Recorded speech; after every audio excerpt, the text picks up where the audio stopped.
तो आप सभी का हार्दिक अभिनंदन है हमारी कक्षा में एक बार फिर से। और हम हिंदी साहित्य के इतिहास लेखन की परंपरा में आज एक बहुत महत्वपूर्ण व्यक्तित्व की चर्चा करने के लिए उपस्थित हुए हैं। ये बहुत महत्वपूर्ण व्यक्तित्व जो हैं इनका नाम है आचार्य रामचंद्र शुक्ल। आचार्य रामचंद्र शुक्ल जी के हिंदी साहित्य के इतिहास का अध्ययन किए बिना हिंदी साहित्य में कोई गति नहीं है। और विद्यार्थी की सफलता भी विशेष रूप से इनके ग्रंथ के अध्ययन पर ही निर्भर करती है। ठीक है। आचार्य रामचंद्र शुक्ल जी का जन्म 1884 ईस्वी में अ, उत्तर प्रदेश के बस्ती के अगोना नामक एक गांव में हुआ। ये कई बार नाम गांव का पूछ लिया जाता है ना।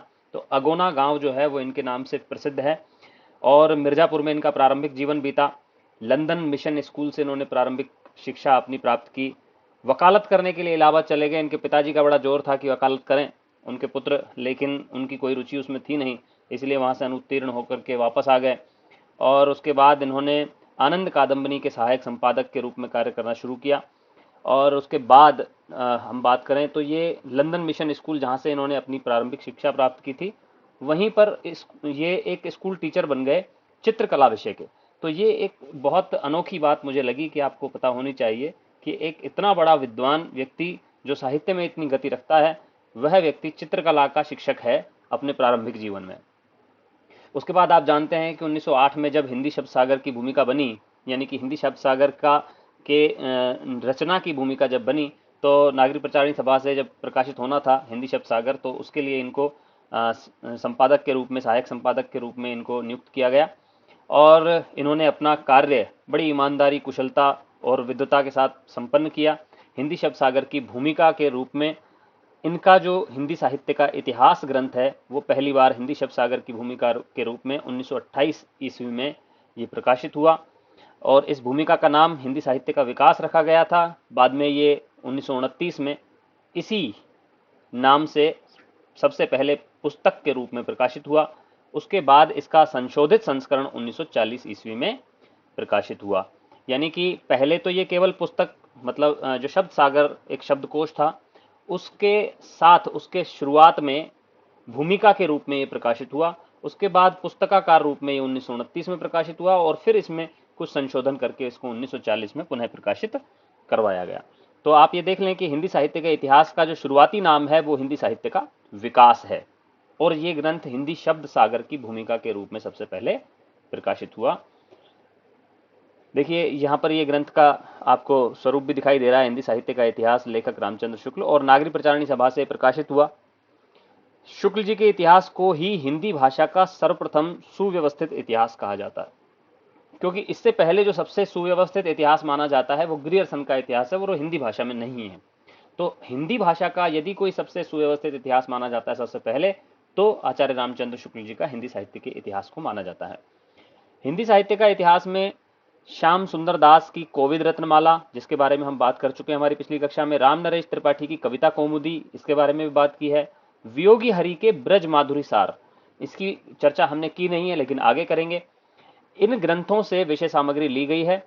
साथ ही अपने मित्र, इनके एक मित्र हैं केदारनाथ पाठक, उनके प्रति भी इन्होंने कृतज्ञता व्यक्त की है। हालांकि ये प्रश्न कोई बहुत महत्वपूर्ण प्रश्न नहीं है। मैं भी जब कोई रचना लिखूंगा तो उसमें न जाने कितने कितने साथियों का नाम अंकित करूंगा, तो वो सभी साहित्य के महत्व की बात नहीं है। आगे बढ़ते हैं। इस इतिहास ग्रंथ में आचार्य रामचंद्र शुक्ल जी ने सूक्ष्म चिंतन, व्यापक दृष्टिकोण, स्पष्ट विवेचन, विश्लेषण और प्रामाणिक निष्कर्षों का समावेश किया है। देखिए बहुत गहराई से चिंतन किया है और बड़ा व्यापक दृष्टिकोण अपनाते हुए इन्होंने विवेचन और विश्लेषण किया है। और कुछ ऐसे निष्कर्ष हमारे सामने ला करके रख दिए हैं हिंदी साहित्य के अध्ययन करने वाले व्यक्तियों के, विद्यार्थियों के सामने, ऐसे शोधार्थियों के सामने ला करके ऐसे निष्कर्ष रख दिए हैं जिनको काटना, जिनको खारिज करना बहुत मुश्किल है। आज भी यदि सबसे ज्यादा प्रामाणिक कोई ग्रंथ माना जाता है हिंदी साहित्य के इतिहास के संबंध में, तो वो आचार्य रामचंद्र शुक्ल जी का हिंदी साहित्य का इतिहास है, जिसके निष्कर्षों को आज भी हम ज्यों का त्यों स्वीकार करने के लिए बाध्य हैं हिंदी साहित्य में। आचार्य रामचंद्र शुक्ल ने एक सुंदर काल विभाजन भी प्रस्तुत किया है। और हालांकि इसमें बड़ी समस्याएं आई बाद में और इनके कुछ नामों को खारिज कर दिया गया, लेकिन फिर भी इस तरह से पहला काल विभाजन प्रस्तुत किया जिसमें प्रवृत्ति मूलक नामों को इन्होंने शामिल किया अपने काल विभाजन में। जैसे आप यहाँ देख रहे हैं वीरगाथा काल, भक्ति काल, रीति काल और गद्य काल। ये नाम आप देखें, सभी जो नाम है ये प्रवृत्ति मूलक नाम है। और इनके बाईं ओर जो नाम देख रहे हैं आप, आदिकाल, पूर्व मध्यकाल, उत्तर मध्यकाल, आधुनिक काल, ये नाम सामान्य विकासवादी नाम है। तो इनके बारे में ये भी कहा जाता है कि इन्होंने दोहरा नामकरण किया है। हालांकि आदिकाल और आधुनिक काल जो नाम है ये इन्होंने आचार्य हजारी प्रसाद द्विवेदी के बाद प्रयोग किए हैं, तो इनकी खुद की मौलिक उद्भावना नहीं है आदिकाल और आधुनिक काल नाम के प्रयोग के संबंध में, लेकिन फिर भी इन्होंने इन नामों को स्वीकार किया है और दोहरे नामकरण की पद्धति का प्रयोग अपने हिंदी साहित्य के इतिहास ग्रंथ में किया है।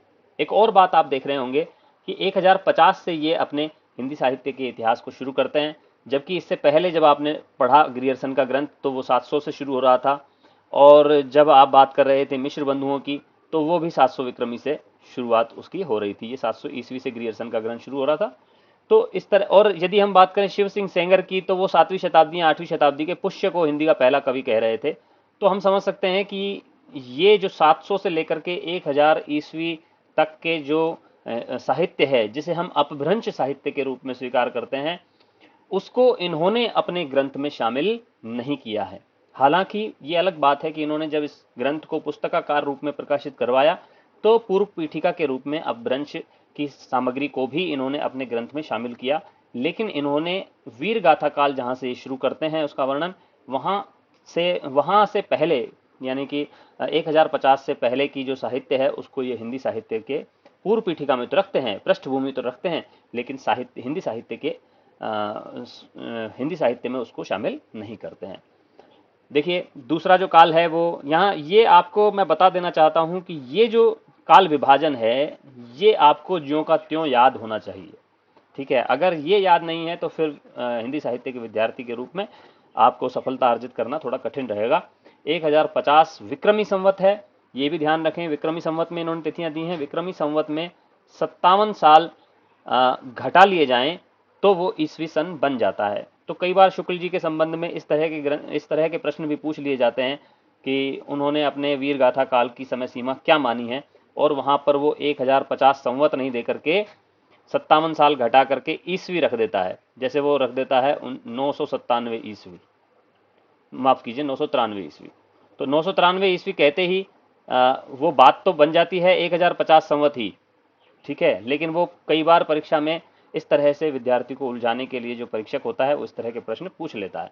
तो यदि प्रश्न में ईस्वी सन में दिए गए हैं तो आपको 57 साल विक्रमी संवत से घटा लेने हैं। आपको शुक्ल जी के ग्रंथ में जो भी तिथियां दी हुई हैं वो विक्रमी संवत में याद रखनी चाहिए। आगे बढ़ते हैं। पूर्व मध्यकाल का समय सीमा इन्होंने 1375 विक्रमी संवत से 1700 विक्रमी संवत मानी है। रीतिकाल की समय सीमा 1700 से 1900 विक्रमी संवत मानी है, और जहां ये अपना काल विभाजन देते हैं वहां पर इन्होंने 1900 से 1984 विक्रमी संवत तिथि बताई है। 1984 इसीलिए क्योंकि अगर 57 साल इसमें से घटा देते हैं तो 1927 ईस्वी हमारे पास आ जाता है, और आप जानते हैं 1928 में ये ग्रंथ हिंदी शब्द सागर की भूमिका के रूप में प्रकाशित हो चुका था। तो 1927 तक की जो सामग्री है उसको इन्होंने शामिल किया है। तो आप देखें ये 1984 जहां पर उन्होंने अपना काल विभाजन प्रस्तुत किया है वहां पर 1984 विक्रमी संवत का उन्होंने उल्लेख किया है। वहां पर उन्होंने आज तक या आद्यंत इस तरह के या आद्यावधि इस तरह के शब्दों का प्रयोग इन्होंने नहीं किया है। चलते हैं आगे। एक बात और भी देखने की है कि इन्होंने रीतिकाल नाम दिया है, तो इसका मतलब ये नहीं है कि सबसे पहले रीतिकाल नाम का प्रयोग करने वाले यही व्यक्ति हैं, यही विद्वान हैं। इससे पहले ग्रियर्सन ने भी रीतिकाल नाम का प्रयोग किया है। यहां इन्होंने जो आदिकाल को वीर गाथा काल कहा है इस पर सबसे ज्यादा विवाद हुआ है। क्या क्या विवाद हुआ है हम आदिकाल में पढ़ेंगे, और अभी थोड़ी सी बात हम आज की कक्षा में भी करेंगे। चलिए, इस ग्रंथ का महत्व क्या है देखें।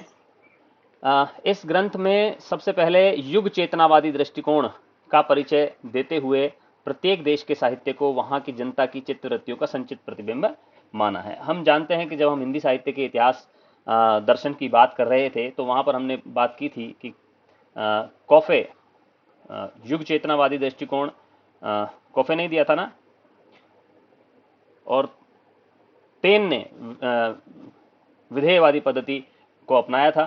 तो विधेयवादी पद्धति में जिस युग चेतनावादी दृष्टिकोण की आवश्यकता होती है वहां पर इन्होंने युग चेतनावादी दृष्टिकोण को अपनाते हुए, उसका परिचय देते हुए देश के साहित्य को वहां की जनता की चित्तवृत्तियों का संचित प्रतिबिंब माना है। यानी कि जिस काल का कोई कवि रचना कर रहा था, उस काल के कवि के सामने कौन कौन सी परिस्थितियां थी, उसको इन्होंने अच्छे तरह से व्याख्यायित किया है। उसका विश्लेषण करते हुए कविता की प्रवृत्तियों पर उस काल की जो परिस्थितियां हैं उसके प्रभाव को इन्होंने देखा है और अंकित किया है।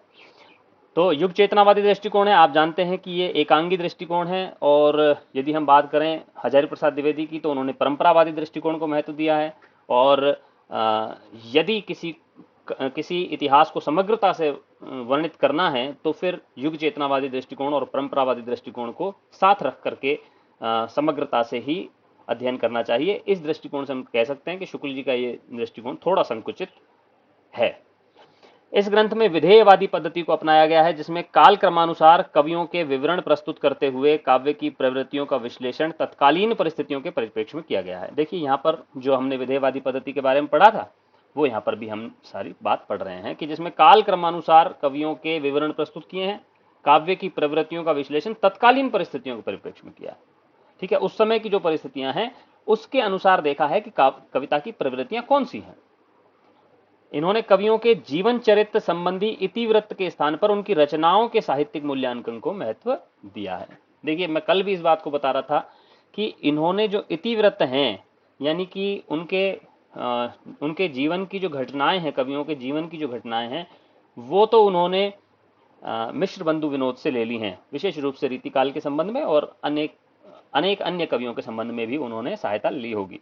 तो इस तरह से हम कह सकते हैं कि उन्होंने जीवन को कम महत्व दिया है और उनकी रचनाओं का साहित्यिक मूल्यांकन क्या है या साहित्यिक रूप से वो कितनी मूल्यवान है रचनाएं, उस आधार पर इन्होंने कवियों के महत्व का विश्लेषण किया है।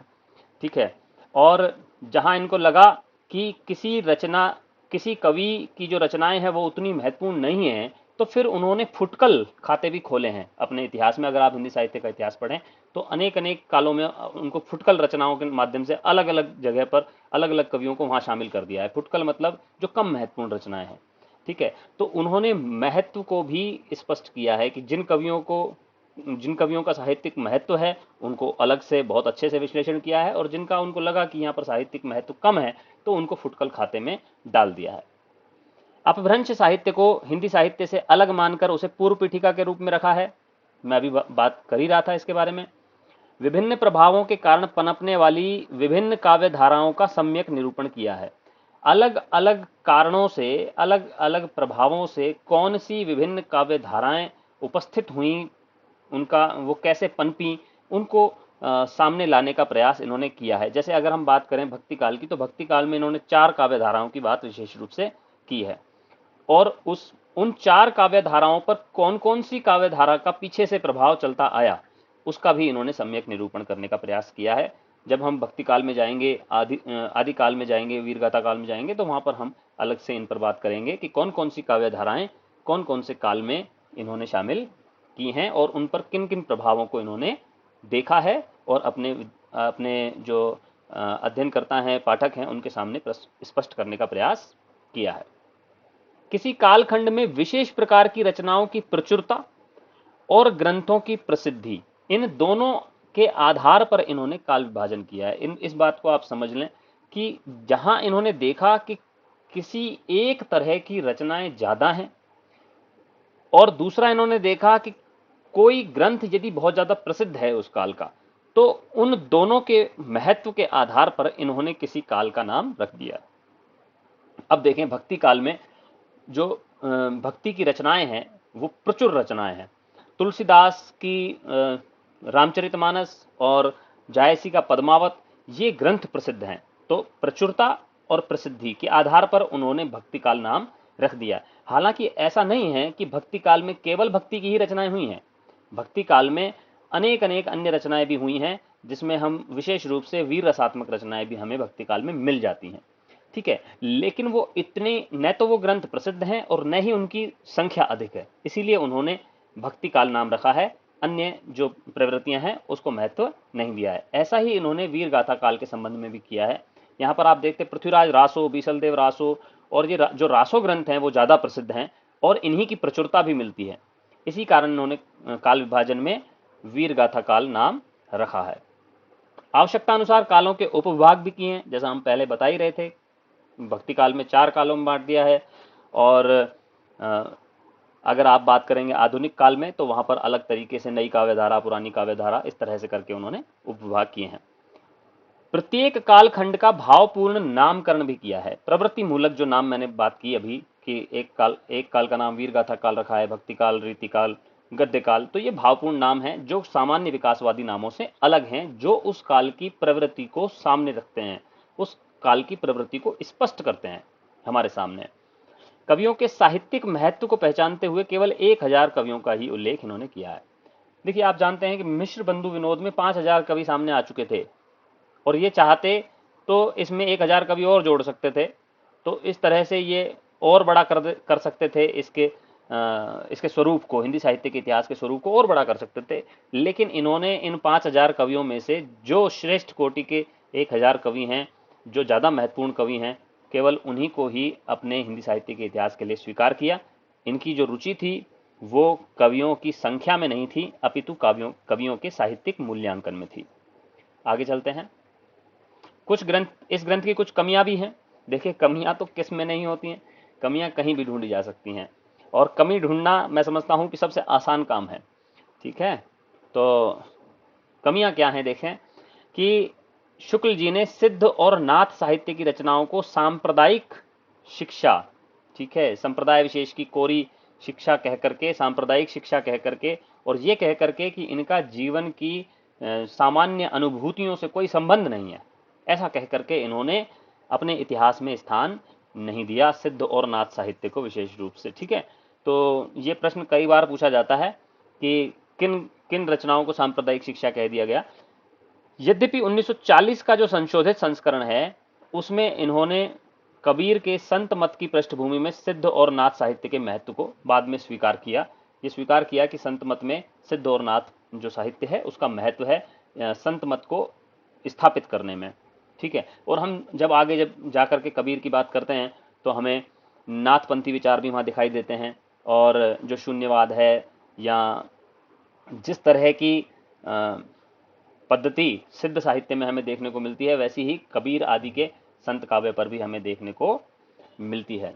तो ये कहा जा सकता है कि सिद्ध और नाथ साहित्य जो है वो कबीर का जो संत मत है या कबीर आदि कवियों का जो संत मत है उसकी पृष्ठभूमि में दिखाई देता है, और बाद में उन्होंने ये बात स्वीकार भी की है। हालांकि शुरुआत में उन्होंने इनको खारिज कर दिया था, साहित्य में शामिल नहीं किया था। शुक्ल जी के द्वारा जिन रचनाओं के आधार पर आदिकाल को वीर गाथा काल कहा गया है, मैं बताऊंगा अभी कौन कौन सी रचनाएं हैं जिनके आधार पर इन्होंने आदिकाल को वीर गाथा काल कहा है। वो सभी रचनाएं, उनमें से बहुत सारी रचनाएं या तो अप्रामाणिक हो गई हैं, मान ली गई हैं। अप्रामाणिक इस अर्थ में कि कुछ रचनाएं तो ऐसी हैं जिनके केवल नामोल्लेख मिलते हैं, केवल नाम ही मिलता है। कुछ रचनाएं ऐसी हैं जो पूरी नहीं मिलती हैं। कुछ रचनाएं ऐसी हैं जिनमें रीतिकाल तक के विषय सामग्री मिल जाती है, जिसके बारे में ये नहीं कहा जा सकता कि आदिकाल में रचा गया या रीतिकाल में रचा गया है, किस काल में रचा गया। तो जो सभी रचनाएं हैं जो इनके द्वारा वीर गाथा काल बताने के लिए 12 रचनाएं जो बताई गई, उनमें से ज़्यादातर जो अप्रामाणिक सिद्ध हो गई। कुछ रचनाएं ऐसी हैं जो वीर रस की नहीं हैं, जैसे अमीर खुसरो का पहेलियाँ मुकरियाँ जो हैं वो वीर रस से संबंधित नहीं है, लेकिन इन्होंने नाम बताया है। पदावली जो रचना है विद्यापति की, उन्होंने इसका नाम बताया है, जबकि उसमें भी वीर रसात्मक रचना नहीं है। इन्होंने बीसल देव रासो का नाम लिया है, वहां पर भी वीर रस नहीं है। तो जो रचनाएं हैं या तो वो अप्रामाणिक सिद्ध हो गई हैं या ये सिद्ध हो गई हैं कि वो वीर रस की रचनाएं ही नहीं है। तो इस कारण से वीर गाथा काल नाम पर सर्वाधिक विवाद हुआ है। ठीक है, जब प्रश्न पूछा जाता है सब्जेक्टिव टाइप का, डिस्क्रिप्टिव टाइप का, तो वहां पूछ लिया जाता है कि क्या क्या कारण हो सकते हैं जिसके आधार पर इस काल को वीर गाथा काल नहीं कहा जाना चाहिए। चलिए आगे देखते हैं। इन्होंने एक बात कही है अपने हिंदी साहित्य के इतिहास में, बहुत शुरुआत में ही एक बात कही है कि भोज या मुंज के समय में पुरानी हिंदी या प्राकृताभास हिंदी में व्यापक रूप से प्रचार था, इस पुरानी हिंदी का, प्राकृताभास हिंदी का, और सामान्य रूप से कवि जो हैं वो इस भाषा में कविता लिख रहे थे भोज या मुंज के समय से। और वो समय सीमा जो बताई इन्होंने 1050 संवत बताई उसके साथ ही। तो ये कहा जा सकता है कि ये कहना चाहते थे, दबे दबे शब्दों में ये कहना चाहते थे कि ये जो भोज या मुंज है ये हिंदी का पहला कवि है। लेकिन आ, इन्होंने स्पष्ट रूप से ये बात नहीं कही है कि मुंज जो है वो हिंदी का पहला कवि है। इस बात को आप ध्यान रखिएगा, क्योंकि बहुत सारी गाइड और बहुत सारी जो अप्रामाणिक पुस्तकें हैं उनमें लिख दिया जाता है कि शुक्ल जी के अनुसार हिंदी का पहला कवि मुंज है। लेकिन ऐसा उन्होंने अपने किसी भी ग्रंथ में कहने का साहस नहीं किया है, बल्कि गणपति चंद्रगुप्त का जब हिंदी साहित्य का वैज्ञानिक इतिहास हम पढ़ते हैं तो गणपति चंद्रगुप्त कहते हैं कि शुक्ल जी हिंदी के प्रथम कवि के संबंध में जो बात है उसको बड़ी चतुराई से टाल गए हैं। ये बात गणपति चंद्रगुप्त कहते हैं अपने हिंदी साहित्य के वैज्ञानिक इतिहास में। तो इन्होंने हिंदी के पहले कवि के बारे में कोई बात नहीं कही है। हालांकि इन्होंने शुरुआत करते हुए ये कहा है कि 1050 संवत में पुरानी हिंदी और प्राकृताभास हिंदी में भोज और मुंज की रचनाएं हमें देखने को मिलती हैं। ठीक है, और वो हम्मीर रासो के रचना के कुछ समय बाद तक, यानी कि 1375 जो संवत है वहां तक को आदिकाल में ये शामिल करते हैं। ये मुंज को हिंदी का प्रथम कवि कहने के पक्ष में कोई तर्क प्रस्तुत नहीं करते हैं और चंद बरदाई को हिंदी का प्रथम महाकवि कहकर संतोष करते हैं। ठीक है, ये हिंदी का प्रथम महाकवि चंद बरदाई को कह देते हैं, उससे एक झगड़ा खत्म हो जाता है इनके सामने कि हिंदी का पहला कवि कौन है। ये महाकवि कह देते हैं, और महाकवि तो आप जानते हैं कि चंद बरदाई है, क्योंकि इस काल में यदि कोई महाकाव्य अपने इतने विस्तृत रूप में मिलता है तो वो पृथ्वीराज रासो ही है। तो पृथ्वीराज रासो को महाकाव्य कहकर के चंद बरदाई को महाकवि कहने में उनको कोई आपत्ति थी नहीं, और इस तरह से ये बड़ी चतुराई से इस प्रश्न को टाल गए हैं कि हिंदी का पहला कवि कौन है। देखिए, शुक्ल जी द्वारा वीर गाथा काल के कुछ आधार ग्रंथ माने गए हैं जिनकी संख्या 12 है, मैंने बताया था आपको। इसमें पृथ्वीराज रासो, बीसलदेव रासो, परमाल रासो, खुमान रासो, जय मयंक जस चंद्रिका, जयचंद प्रकाश, अमीर खुसरो का लौकिक साहित्य, पदावली, ये जो रचनाएं हैं, 8 जो रचनाएं हैं, इन्हें शुक्ल जी ने कहा है देश भाषा काव्य, यानी कि हिंदी की रचनाएं इन्होंने 8 मानी हैं। इसके अलावा जो 4 रचनाएं हैं, कीर्तिलता, कीर्ति पताका, विजयपाल रासो, हम्मीर रासो, इसको इन्होंने साहित्यिक ग्रंथ यानी कि अपभ्रंश की रचना माना है। ठीक है, तो कुल मिलाकर के ये 12 रचनाएं हैं, जिनमें से 4 तो साहित्यिक रचनाएं मानी है इन्होंने। साहित्यिक का मतलब है अपभ्रंश भाषा की रचना, क्योंकि आप जानते हैं कि कोई भी भाषा अपने विकसित स्वरूप में साहित्यिक भाषा होती है। ठीक है, तो अपभ्रंश उस समय की विकसित भाषा थी जिससे देश भाषा के रूप में हिंदी पृथक हो रही थी।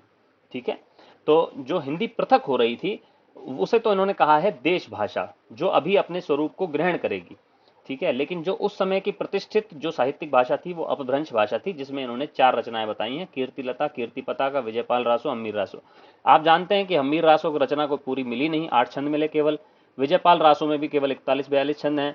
कीर्तिलता मिली है लेकिन कीर्ति पताका प्रकाशित नहीं हुई। पदावली जो है वो श्रृंगार की रचना है।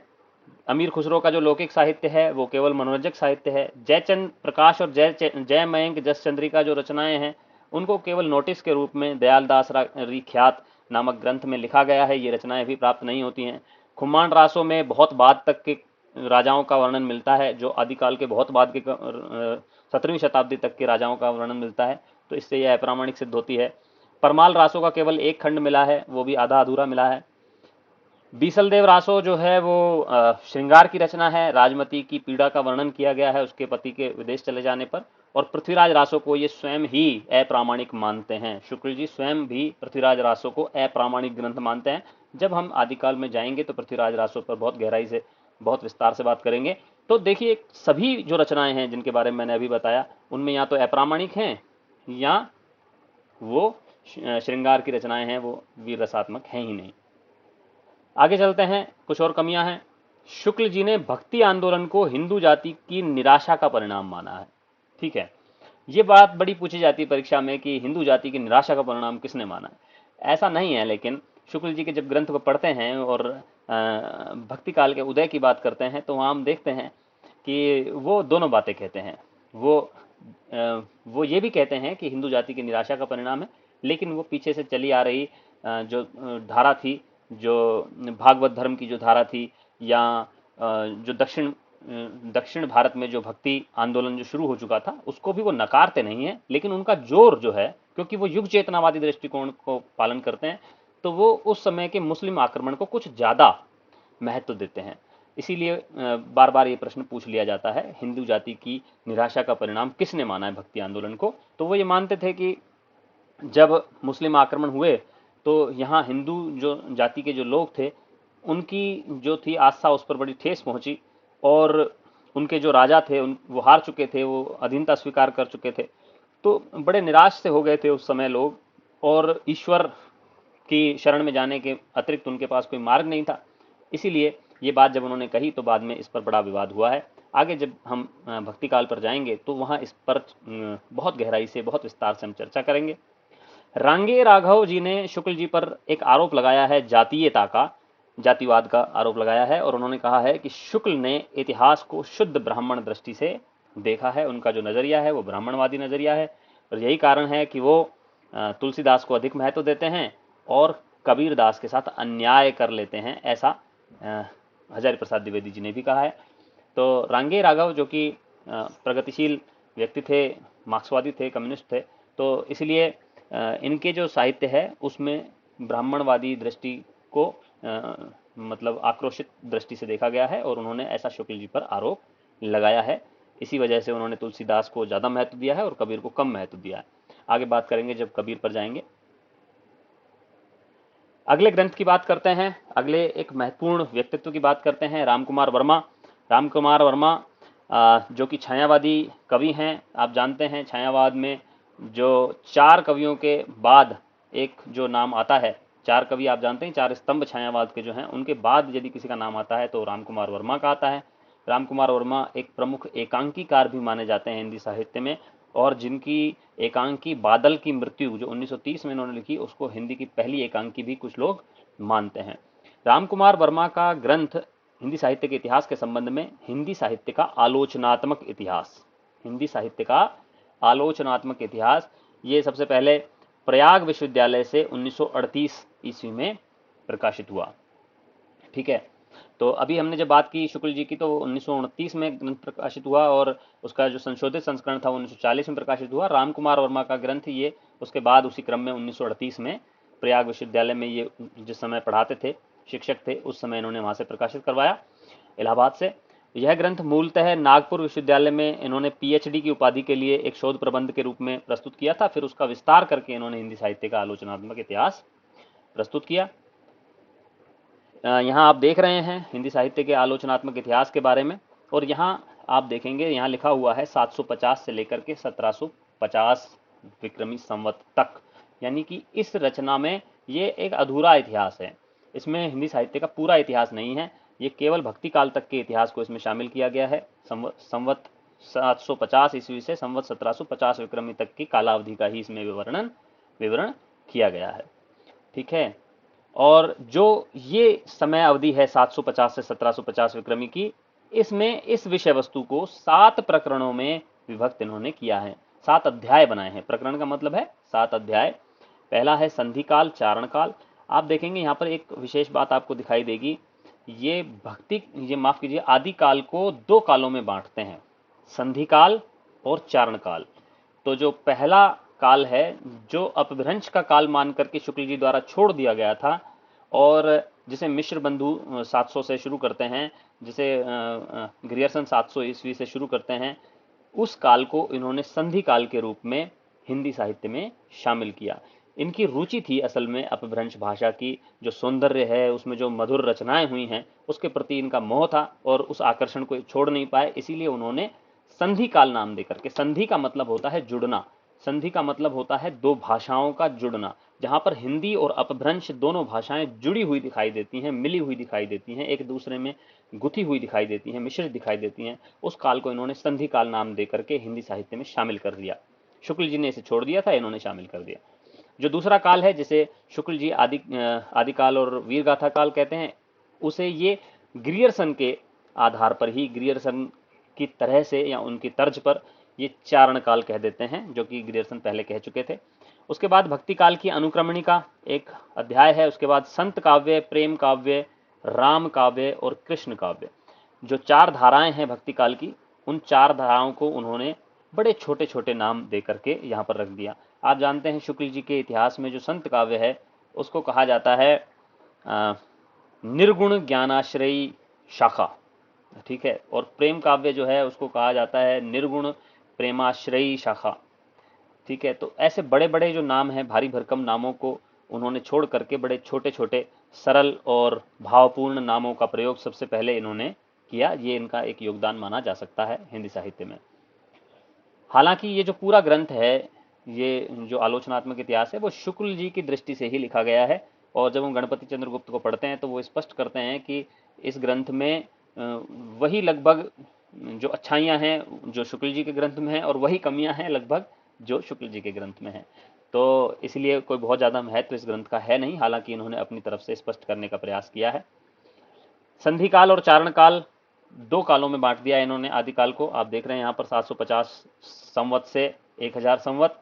यहाँ ये 1050 नहीं कह करके 1000 संवत कहते हैं, ये बात आप ध्यान रखिएगा। शुक्ल जी ने यहाँ 1050 संवत से शुरू किया है अपने वीरगाथा काल को, ये 1000 संवत से कर रहे हैं। 50 साल में वैसे भी कोई बहुत फर्क पड़ता नहीं है, साहित्य की प्रवृत्तियां बदलते बदलते 50 साल लग ही जाते हैं।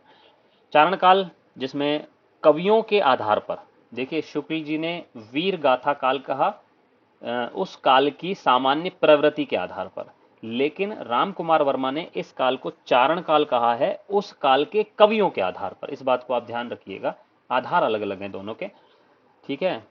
और ऐसा लगता है कि ये नाम रखने में वो थोड़ा चूक गए हैं, क्योंकि बाकी नाम जो हैं वो काव्य की प्रवृत्तियों के आधार पर हैं, लेकिन जो इन्होंने दो नाम बनाए हैं संधि काल, ये भाषाओं की संधि के आधार पर, और चारण काल जो नाम है ये कवियों के रचना जो रचना करने वाले कवि हैं उनके नामों के आधार पर इन्होंने बनाया है। तो थोड़ा सा ये चूक गए हैं साहित्यिक प्रवृत्तियों को पहचानने में उस काल की। भक्ति काल को इन्होंने 1375 से 1700 संवत बताया है। अब आप ये देखिए कि इन्होंने जब ऊपर हमने पढ़ा तो वहां पर हमने 1750 संवत पढ़ा था। ठीक है। तो इन्होंने अपने ग्रंथ में जो बात की है वो 1750 संवत तक की है। हालांकि इन्होंने अपने ग्रंथ में जहां काल विभाजन किया है वहां पर इन्होंने काल विभाजन में भक्ति काल की जो अंतिम सीमा बताई है वो 1700 संवत तक बताई है। लेकिन जैसा कि मैंने अभी अभी कहा कि किसी भी काल को बदलते बदलते 50 वर्ष तो हो ही जाते हैं, लग ही जाते हैं, तो इसलिए इन्होंने 50 संवत मतलब 50 वर्ष ज़्यादा इन्होंने अपने साहित्य में बात की है। तो यहाँ पर ये बात आप नोटिस कर लीजिएगा, ये नोट कर लीजिएगा कि ये 1700 संवत तक अपने काल विभाजन में कहते हैं, लेकिन जो ग्रंथ है वो 1750 संवत तक की सामग्री हमें उपलब्ध कराता है। काल विभाजन तो इन्होंने किया है आधुनिक काल तक का, लेकिन ये ग्रंथ जो है आधुनिक काल तक नहीं लिखा गया है। ये अलग बात है कि बाद में जब 1955 के आसपास इन्होंने इस ग्रंथ का दूसरा संस्करण छपवाया या ये ग्रंथ अपनी समग्रता से प्रकाशित करवाया, तो उस ग्रंथ में हमें आधुनिक काल तक की सामग्री मिल जाती है। लेकिन इस ग्रंथ में जो आलोचनात्मक नाम से प्रकाशित हुआ उसमें जो सामग्री है वो 1750 संवत तक ही मिलती है। कमियां इस ग्रंथ की क्या हैं? सबसे बड़ी कमी यही है कि अपभ्रंश की सीमा को इन्होंने 10वीं शताब्दी माना है, और उसके बाद भी अपने इतिहास का प्रारंभ ये 750 विक्रमी से करते हैं। ये स्वीकार करते हैं कि 1000 संवत जो है वहां पर आकर के अपभ्रंश खत्म हो जाती है, लेकिन उसके बाद भी इन्होंने अपने ग्रंथ जो है वो 750 से शुरू किया है। तो स्पष्ट दिखाई देता है कि अपभ्रंश के प्रति अपने मोह को छोड़ नहीं पाए हैं, और इसीलिए उन्होंने अपभ्रंश को शामिल कर लिया है। दूसरी कमी देखिए, अपभ्रंश के वाल्मीकि कहे जाने वाले स्वयंभू को ये हिंदी का पहला कवि मान लेते हैं। आप जानते हैं कि जब आप नहीं जानते होंगे तो थोड़ा सा आगे जब हम बढ़ेंगे और हम वीरगाथा काल या आदिकाल पर जब पहुंचेंगे तो वहां पर हम स्वयंभू के बारे में पढ़ेंगे। स्वयंभू को अपभ्रंश का वाल्मीकि कवि कहा जाता है। ठीक है। या अपभ्रंश का कवि है लेकिन उनको वाल्मीकि कहा जाता है अपभ्रंश का। वो हिंदी के प्रथम कवि के रूप में इन्होंने मान लिया है उनको, जबकि जो व्यक्ति अपभ्रंश का कवि है उसे हिंदी का कवि मानना बहुत उचित नहीं। महत्व देखिए इस ग्रंथ का क्या है। रामकुमार वर्मा ने अपने हिंदी साहित्य का आलोचनात्मक इतिहास में वीरगाथा काल को चारण काल कहा है, और उससे पहले संधि काल नाम जोड़ दिया है, और अपभ्रंश भाषा के समृद्ध साहित्य को हिंदी साहित्य में स्थान दिया है। इस पर हम चर्चा कर चुके हैं। इन्होंने दो कालों में बांटा है, संधि काल और चारण काल। पहले संधि काल है, बाद में चारण काल है। ये थोड़ा सा आगे पीछे लिख दिया गया है, आप समझ लीजिएगा भाषा से। तो चारण काल इन्होंने जो कहा है वो बाद में, संधि काल जो है वो पहले है, और इस तरह से इन्होंने अपभ्रंश भाषा के समृद्ध साहित्य को हिंदी साहित्य में स्थान दिया है। यही हमने इनकी कमी बताई थी, यही हमने इनका महत्व बता लिया है। ठीक है। तो आप समझ जाइए कि वो ये कमी और महत्व ये हमारी नज़र और हमारे नज़रिए पर आधारित है ना। किसी चीज़ को हम महत्वपूर्ण मान सकते हैं और किसी चीज़ को हम महत्वपूर्ण होते हुए भी उसकी कमी मान लेते हैं। राम कुमार वर्मा ने सर्वप्रथम भक्तिकालीन काव्य धाराओं को छोटे और भावपूर्ण नाम दिए हैं। मैंने बताया था आपको अभी भी कि इन्होंने प्रेम काव्य, संत काव्य, राम काव्य, कृष्ण काव्य जैसे छोटे छोटे नाम दिए हैं जो कि आकर्षक हैं और विद्यार्थियों के लिए याद रखने में सुविधाजनक है। आगे बात करते हैं आचार्य हजारी प्रसाद द्विवेदी जी की, जो हिंदुस्तान की संस्कृति, भारत की जो प्राचीन संस्कृति है उसको व्याख्यायित करने वाले एक महत्वपूर्ण आचार्य माने जाते हैं। और आप जानते हैं 1907 में इनका जन्म बलिया के आरत दुबे का छपरा नामक स्थान पर इनका जन्म हुआ था। इनका मूल नाम आज हजारी प्रसाद द्विवेदी नहीं था, इनका मूल नाम वैद्यनाथ मिश्र था, ये भी आप जानते हैं। वैद्यनाथ द्विवेदी था, ये आप जानते हैं। बैजनाथ द्विवेदी भी कहते हैं कुछ लोग इनको। और ये अपने जीवन काल में 20 साल तक रविंद्रनाथ टैगोर जी के वहाँ, जहाँ शांति निकेतन है, वहाँ पर इन्होंने एक शिक्षक के रूप में अपनी सेवाएं दी। उसके बाद ये काशी हिंदू विश्वविद्यालय में हिंदी के विभागाध्यक्ष रहे, पंजाब विश्वविद्यालय में भी रहे। और कोई बता सकता है इनको साहित्य अकादमी पुरस्कार किस रचना पर मिला? साहित्य अकादमी पुरस्कार, वेरी गुड, बहुत बढ़िया। आलोक पर्व नाम की इनकी एक निबंधात्मक रचना है, उसके लिए इनको साहित्य अकादमी पुरस्कार दिया गया। और इनके एक शिष्य हैं विश्वनाथ त्रिपाठी, इन्होंने इनके जीवन पर एक ग्रंथ लिखा। आपको बता सकता है उस ग्रंथ का नाम? व्योमकेश दरवेश, संस्मरणात्मक एक रचना विश्वनाथ त्रिपाठी जी ने इनके जीवन पर लिखी, इनके शिष्य थे। वो रचना भी काफ़ी प्रसिद्ध रही और परीक्षाओं में पूछी गई। इनको भारत सरकार के द्वारा पद्म विभूषण से भी सम्मानित किया गया। तो हिंदी जगत में आचार्य हजारी प्रसाद द्विवेदी का जो योगदान है वो अविस्मरणीय है।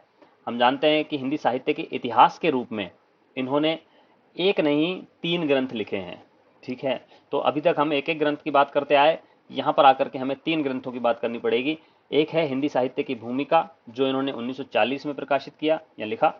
दूसरा है हिंदी साहित्य का आदिकाल, हिंदी साहित्य का आदिकाल। और तीसरा है हिंदी साहित्य उद्भव और विकास। तो हिंदी साहित्य की भूमिका जो है वो 1940 ईस्वी में है। हालांकि ये जो रचना है ये किसी ऐतिहासिक ग्रंथ के रूप में, इन्होंने इतिहास ग्रंथ लिखने के रूप में इन्होंने नहीं लिखी थी। और उसके बाद जो आदिकाल, हिंदी साहित्य का जो आदिकाल है 1952 ईस्वी में प्रकाशित हुआ, ये भी इन्होंने इतिहास दृष्टि से नहीं लिखी है, या दृष्टि तो ऐतिहासिक है लेकिन इतिहास के रूप में नहीं लिखा है, ठीक है। इसीलिए इसमें उस तरह से काल विभाजन आदि, नामकरण आदि की व्यवस्थाएं हमें देखने को नहीं मिलती हैं। लेकिन जो तीसरा ग्रंथ है इनका, हिंदी साहित्य उद्भव और विकास, वो बड़ा एक रोचक हिंदी साहित्य का इतिहास ग्रंथ है। और यदि शुक्ल जी की मान्यताओं पर आपको देखना हो कि किस तरह से प्रश्न चिन्ह लगाए गए हैं बाद में हजारी प्रसाद द्विवेदी का द्वारा, तो ये ग्रंथ आपको बहुत जरूर से जरूर पढ़ना चाहिए, हिंदी साहित्य उद्भव और विकास। और बड़ा चर्चित एक ग्रंथ है, हिंदी साहित्य के इतिहास की व्यापक समझ हमारे अंदर पैदा करता है। और विद्यार्थियों को यदि शुक्ल जी का ग्रंथ उन्होंने पढ़ लिया है तो इस ग्रंथ को, हिंदी साहित्य उद्भव और विकास को, उनको जरूर पढ़ना चाहिए। विश्व भारती के अहिंदी भाषी साहित्यिकों को हिंदी साहित्य का परिचय कराने हेतु दिए गए व्याख्यानों का संशोधित और परिवर्धित रूप हिंदी साहित्य की भूमिका के रूप में प्रकाशित हुआ। जब वे कलकत्ता में थे तो वहाँ पर विश्व भारती नामक संस्था में जो अहिंदी भाषी साहित्यिक थे, बांग्ला के थे विशेष रूप से, वहाँ पर उन्होंने कुछ व्याख्यान दिए थे, जिन व्याख्यानों को बाद में इन्होंने कुछ संशोधित करके, परिवर्धित करके हिंदी साहित्य की भूमिका के रूप में प्रकाशित किया 1940 में, ठीक है। दूसरा जो ग्रंथ है इनका, हिंदी साहित्य का आदिकाल, वो बिहार राष्ट्र भाषा परिषद के तत्वावधान में इन्होंने जो 5 व्याख्यान दिए उनका संग्रह करके प्रकाशित करवाया गया। 5 इसमें व्याख्यान हैं, वो आप देख लीजिएगा, आदिकाल से संबंधित है पांचों ही। हिंदी साहित्य की जो भूमिका है वो इनका सबसे चर्चित ग्रंथ है। हालांकि इतिहास ग्रंथ जो है वो हिंदी साहित्य का उद्भव और विकास है, लेकिन फिर भी ये जो रचना है हिंदी साहित्य की भूमिका, ये इनकी ज़्यादा चर्चित रचना मानी जाती है, क्योंकि ये ग्रंथ बिल्कुल हिंदी साहित्य कैसे शुरू होता है और उसकी भूमिका किस तरह से बनती है, उसकी पृष्ठभूमि क्या है, उसको हमारे सामने एक नवीन दृष्टि से हमारे सामने रखता है, विद्वत समाज के बीच में रखता है और हिंदी साहित्य के संबंध में नवीन मान्यताओं की सृष्टि करता है। इसीलिए ये ग्रंथ बेहद चर्चित है। आगे देखते हैं। जहां तक गणपति चंद्र गुप्त जी ने एक बात कही है डॉक्टर नगेंद्र द्वारा संपादित हिंदी साहित्य का इतिहास में, ये क्या कहते हैं देखिए, डॉक्टर गणपति चंद्र गुप्त ये कहते हैं कि जहां तक ऐतिहासिक चेतना और पूर्व परंपरा के बोध की बात है, निश्चय ही आचार्य द्विवेदी हिंदी के सबसे अधिक सशक्त इतिहासकार हैं। इसमें एक शब्द बड़ा गौर करने लायक है, वो है परंपरा बोध। ठीक है, ये जो शुक्ल जी थे, शुक्ल जी ने अपने ग्रंथ में युग चेतना को महत्व दिया था, युगीन चेतना को, समसामयिक परिस्थितियों को ज़्यादा महत्व दिया था, है ना। और जो हजारी प्रसाद द्विवेदी थे, वो पीछे से चली आ रही जो हमारी भारत की जो समृद्ध परंपराएं हैं उनको ज़्यादा महत्व देते हैं इतिहास के लेखन में। इसीलिए दोनों बिल्कुल अलग अलग छोर पर जाकर के खड़े हो जाते हैं, और यही कारण है कि दोनों में टकराव भी होता है, हजारी प्रसाद द्विवेदी और शुक्ल जी में। लेकिन वास्तव में यदि दोनों मिल जाएं तो हमारे सामने बेहद एक सुंदर दृश्य उपस्थित होता है इतिहास का।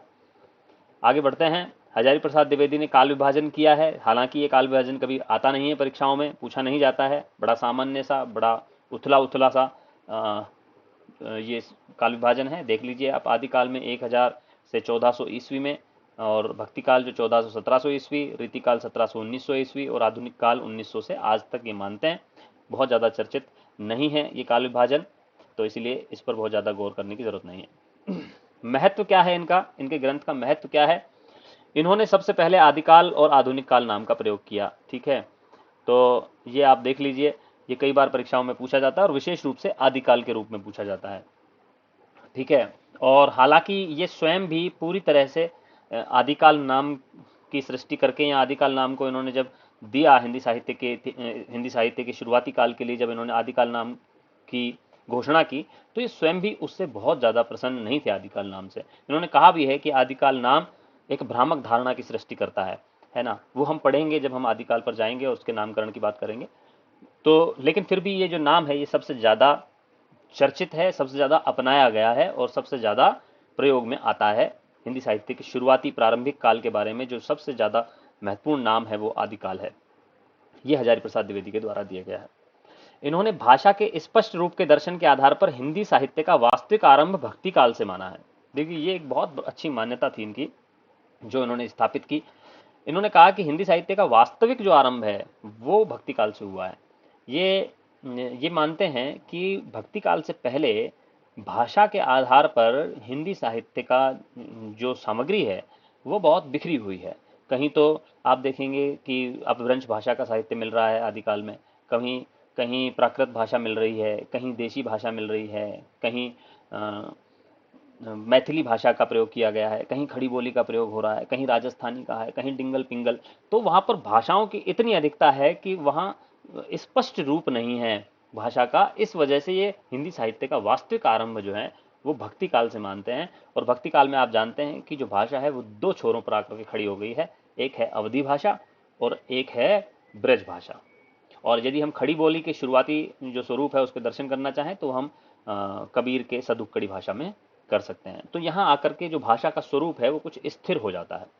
इसीलिए ये भक्ति काल से इसकी शुरुआत मानते हैं, हिंदी साहित्य का वास्तविक आरंभ। ऐसा नहीं है कि हिंदी साहित्य को ही भक्ति काल से शुरुआत मानते हैं, लेकिन फिर भी ये उसके जहाँ पर भक्ति काल को शुरू करते हैं हिंदी साहित्य के उद्भव और विकास में, वहाँ ये पहली पंक्ति में इस बात को लिखते हैं कि यहाँ से हिंदी साहित्य का वास्तविक आरंभ होता है। शुक्ल जी द्वारा जो भी ग्रंथ अपने काल विभाजन के संबंध में या जो प्रामाणिक निष्कर्ष उन्होंने दिए हैं उनके संबंध में जो भी ग्रंथ अपनाए गए शुक्ल जी के द्वारा, उनकी प्रामाणिकता पर सबसे पहले इन्होंने प्रश्न चिन्ह लगाया और बड़े कड़वे प्रश्न पूछे इन्होंने शुक्ल जी से, और उनकी अनेक अनेक मान्यताओं को ध्वस्त किया। द्विवेदी जी भक्ति काल का उदय शुक्ल जी की भांति हिंदू जाति की निराशा से नहीं मानते हैं, अपितु वो मानते हैं कि जो भक्ति का उदय है वो भारतीय चिंतन धारा के स्वाभाविक विकास से हुआ है। मतलब वह चिंतन धारा, वह चेतना जो हजारों साल से भारत में स्वाभाविक रूप से विकसित होती रही, वही हमें देखने को मिलती है भक्ति काल में। वो ऐसा नहीं है कोई चमत्कारिक, कोई एकदम से कोई कारण उपस्थित नहीं हुआ, बिजली की तरह चमका नहीं कोई चीज, है ना। हजारों अनेकों वर्षों से हजारों मेघ खंडों ने एकत्रित होकर के भक्ति की वर्षा की है, ऐसा ये कहते हैं अपने हिंदी साहित्य के उद्भव और विकास में। तो ये मानते हैं कि भारतीय जो चिंतन धारा है उसका स्वाभाविक रूप से विकास हुआ है, कोई अचानक से किसी मुस्लिम आक्रमण के कारण या किसी जो तात्कालिक परिस्थितियां थी या युग चेतना से जुड़ी हुई जो बातें थी उनके कारण एकदम से इसका विकास नहीं हुआ है, बल्कि धीरे धीरे से विकास इसका हुआ है, जो हमें देखने को मिलती है भक्ति काल में। तो यहां पर आप देखें कि ये जो है शुक्ल जी से इनका मत बड़ा विरोधाभासी दिखने को मिलता है, विरोधी स्वर देखने को मिलते हैं। हिंदी संत काव्य पर इस्लाम के एकेश्वरवाद के प्रभाव को नकारते हुए, यहां पर यह बात आपको समझ लेनी है कि शुक्ल जी ये मानते हैं कि जो हिंदी का संत काव्य है, कबीर आदि का जो संत काव्य है, उसमें इस्लाम का एकेश्वरवाद का वो प्रभाव स्वीकार करते हैं शुक्ल जी। लेकिन ये कहते हैं कि नाथ और सिद्ध साहित्य का विकसित रूप हमें देखने को मिलता है संत काव्य में। तो यहां पर भी आप देखिए वो परंपरा को महत्व दे रहे हैं, पीछे से चली आ रही जो नाथ साहित्य की और सिद्ध साहित्य की परंपरा है उसको महत्व देते हैं, ना कि इस्लाम के एकेश्वरवाद को। हजारी प्रसाद द्विवेदी जी ने आलोचकों को मुंहतोड़ जवाब देते हुए भक्ति काल का सबसे महत्वपूर्ण कवि कबीर को माना है। यहां पर भी विरोध है, शुक्ल जी तुलसीदास को सबसे महत्वपूर्ण कवि मानते हैं और ये मानते हैं कबीर को। आगे चलते हैं। शुक्ल जी ने यह माना था कि सूफी काव्य जो लिखा गया है उसमें ईरानी और फारसी रूढ़ियां देखने को मिलती हैं, या ईरानी और फारसी काव्य शैलियों का प्रभाव सूफी काव्य पर देखने को मिलता है, ऐसा शुक्ल जी ने कहा था। लेकिन ये कहते हैं कि हिंदी सूफी काव्य जो है उसमें जितनी भी कथा वस्तु है, जितनी रूढ़ियां हैं, रूढ़ियां मतलब परंपराएं जो वहां पर प्रयोग की गई हैं, जो शैली है, जो छंद योजना है, वो ईरानी या फारसी नहीं है, अपितु वो संस्कृत, प्राकृत और अपभ्रंश की काव्य परंपराओं पर आधारित है। ये मानते हैं कि जो सूफी काव्य है उस पर ईरान और फारस या विदेशी प्रभाव नहीं है, अपितु भारतीय प्रभाव है, भारतीय परंपराओं का, भारतीय जो साहित्यिक परंपराएं हैं उनका प्रभाव उस पर दिखाई देता है। तो यहां पर भी एक मतभिन्नता देखने को मिलती है। पंडित रामचंद्र शुक्ल से सर्वत्र सहमत होना संभव नहीं है, हजारी प्रसाद द्विवेदी ने कहा है। देखिए इस इनके बारे में मुझे पंक्ति मुझे बड़ी अच्छी लगी तो इसलिए मैंने इसको शामिल कर लिया है। हजारी प्रसाद द्विवेदी ने अपने हिंदी साहित्य का उद्भव और विकास में कहा है कि पंडित रामचंद्र शुक्ल से सर्वत्र सहमत होना संभव नहीं है। वे इतने गंभीर और कठोर थे कि उनके वक्तव्यों की सरसता उनकी बुद्धि की आंच से सूख जाती थी और उनके मतों का लचीलापन जाता रहता था। ऐसा हजारी प्रसाद द्विवेदी ने एक टिप्पणी, बड़ी चुटीली टिप्पणी जो है शुक्ल जी पर की है। आगे बढ़ते हैं। शुक्ल जी ने जहां युग स्थिति पर अधिक बल दिया है, वहीं द्विवेदी जी ने परंपरा पर बल दिया है। ये बात मैं अनेक बार कह चुका हूं, इसलिए दोनों के मत एक दूसरे के पूरक कहे जा सकते हैं। कोई एक मत छोड़ करके जब हम दूसरे मत पर महत्व देंगे तो फिर वो संकीर्णता उसमें वहां पर दिखाई पड़ेगी ही। ठीक है, तो दोनों के मत पूरक हैं, एक युग को महत्व देते हैं, मतलब तत्कालीन परिस्थितियों को महत्व देते हैं, द्विवेदी जो है वो परंपरा को महत्व देते हैं और पीछे से चली आ रही जो चिंतन धारा है उसको महत्व देते हैं। तो इस तरह से दोनों के मत एक दूसरे से पूरक हैं। कमियां देखिए क्या है। संदेश रासक के कवि अब्दुल रहमान को हिंदी का प्रथम कवि इन्होंने माना है, अब्दुल रहमान को हिंदी का प्रथम कवि माना है। ठीक है, आप ये जानते होंगे कि संदेश रासक जो रचना है उसकी रचना अब्दुल रहमान ने की है और इस संदेश रासक का संपादन जो है वो हजारी प्रसाद द्विवेदी ने किया था। इसीलिए वो उससे ऐसा मान सकते हैं कि उनका ज्यादा आकर्षण रहा इस रचना के प्रति और इसके रचनाकार के प्रति। तो इन्होंने उन्हें हिंदी का पहला कवि मान लिया है, जो कि पूरी तरह से ठीक नहीं है, क्योंकि संदेश रासक की जो भाषा है उस पर भी अपभ्रंश का प्रभाव दिखाई पड़ता है। तो एक छोटी सी कमी है इनके साहित्य में, और कमियां तो फिर सभी के साहित्य के इतिहास में हमें देखने को मिलती हैं, किसी के में कम है, किसी के में ज़्यादा है। तो कमियां ढूंढना बहुत आसान काम है, मैंने पहले भी कहा था। तो आज हमने बहुत महत्वपूर्ण चर्चा की है, यहाँ से बहुत सारे प्रश्न आपसे पूछे जाएंगे मैं समझता हूँ, क्योंकि हिंदी साहित्य के इतिहास लेखन की परंपरा में जो सर्वाधिक जो चिंतन किया है वो दो व्यक्तियों ने किया है, जिसमें आचार्य रामचंद्र शुक्ल हैं और हजारी प्रसाद द्विवेदी हैं। और इन दोनों के मतों को मिला करके ही आज जो हमें हिंदी साहित्य के इतिहास का स्वरूप देखने को मिलता है वो हम स्पष्ट रूप से देख पाते हैं। दोनों का बड़ा महत्व है। आज की कक्षा आपको बड़ी अच्छी लगी होगी, बड़ी रोचक और महत्वपूर्ण जानकारियां आपको हुई होंगी, आप एंजॉय कर रहे होंगे और ठीक से समझ पा रहे होंगे इस पूरे विषय वस्तु को, मैं समझता हूं। आज की कक्षा को यहाँ विराम देते हैं। बहुत बहुत धन्यवाद।